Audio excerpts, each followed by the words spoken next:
ค่ะเราจะมาดูบรรยากาศที่โรงเรือนชนโรงนะคะในวันที่พายุกำลังจะมานะคะก็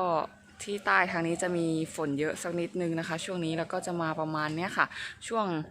บ่ายโมงบ่ายสองเนี่ยทุกวันเลยตกทุกวันเลยนะคะเราจะมาดูบรรยากาศของชนโรงนะคะว่าเขาเตรียมรับมือกับพายุฝนที่กำลังจะมากันยังไงนะคะ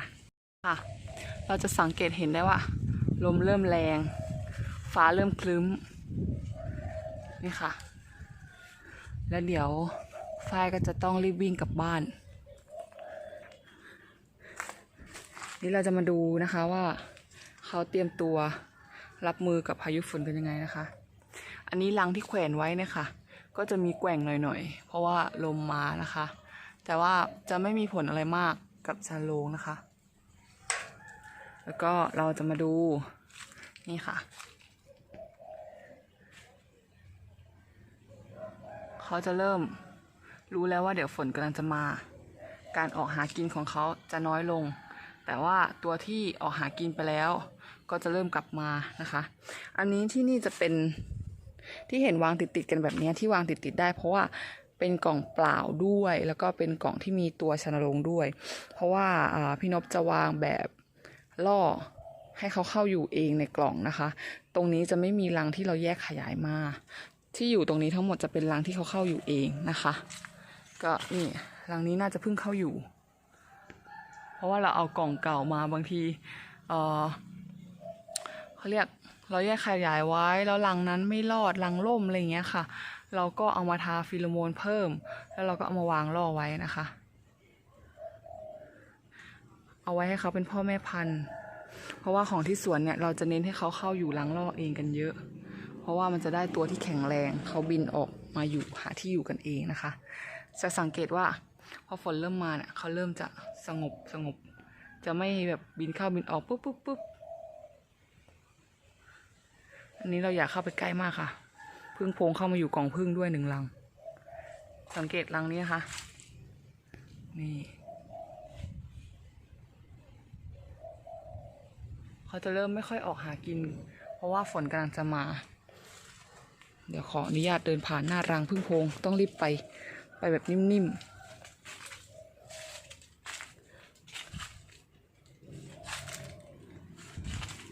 อันนี้ถ้ารังไหนที่มดเข้าอยู่เนี่ยค่ะเราก็ต้องทำความสะอาด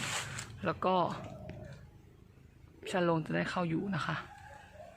นี่เขาจะเริ่มไม่ค่อยออกหากินกันเท่าไหร่แล้วเพราะว่าฝนกำลังจะมา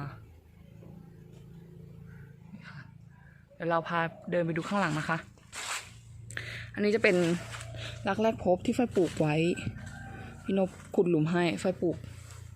แล้วก็เตรียมไว้ให้เป็นแหล่งอาหารของเขามันก็จะเรียวๆนิดนึงนะคะไม่ค่อยได้เก็บนี้จะเริ่มสงบกันแล้วจะไม่บินเข้าบินออกเยอะเหมือนตอนที่ฝนแรงๆนะคะถามว่าทำไมชอบปลูกรักแรกพบก็มีคำตอบอยู่ในคลิป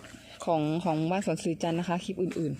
ๆว่าทำไมเราถึงชอบปลูกรักแรกพบนะคะฝากติดตามด้วยนี้เนี่ยค่ะจะเริ่มไม่ค่อยออกละนี้ลมสงบแล้วค่ะสังเกตดูบรรยากาศรอบๆไม่แน่ใจจะได้ยินเสียงเรือหรือเปล่าเขาเรียกเรือหัวธงเป็นเรือที่ออกประมงชายฝั่งนี่ค่ะ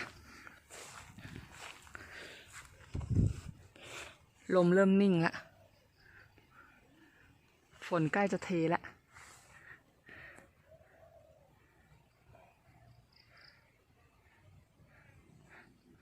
ตรงนี้ก็จะมีแหล่งอาหารเป็นพวก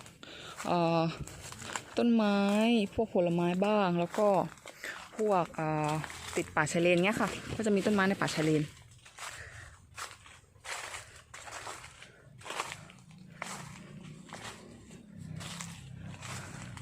เงียบสงบกันทุกรังนี่จะเป็นอิตาม่านะคะเข้าอยู่เอง